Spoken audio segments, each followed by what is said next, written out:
Son of Sarah movie నిన్నే చూసా. Telugu dubbing అవైలబుల్గా ఉంది. బట్ ఈ మూవీ అమెజాన్లో స్ట్రీమ్ అవ్వట్లేదు. రెంట్ ఆర్ బై చేసి మూవీ చూడాలి.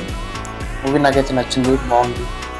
లాస్ట్ వరకు ఎంగేజ్ చేసింది. మొత్తం 1 hour 20 minutes ఉన్న ఈ గంటే మూవీ ఎక్కడ కూడా బోర్ కొట్టలేదు.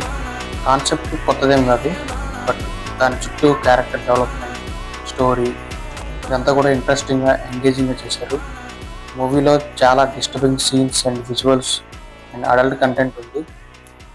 ఎవరైతే 18+ ఉన్నారో వాళ్ళు మాత్రం చూడటమే బెటర్ ఈ మూవీని. మూవీ చాలా ఇంట్రెస్టింగ్గా సాగుతుంది. ఫస్ట్ ఒక ఓపెనింగ్ సీనే ఒక ప్రెగ్నెంట్ లేడీ మర్డర్తో స్టార్ట్ అవుతుంది. ప్లాట్ లైన్ వచ్చేసి మెయిన్గా ఒక మదర్ అండ్ సన్, అంటే ఒక ఓల్డ్ లేడీ కొన్ని హత్యలు చేస్తూ ఉంటుంది. దేనికంటే ఒక అతీత శక్తుల్ని పొందడానికి ప్రెగ్నెంట్ లేడీస్ని హత్యలు చేస్తూ ఉంటుంది.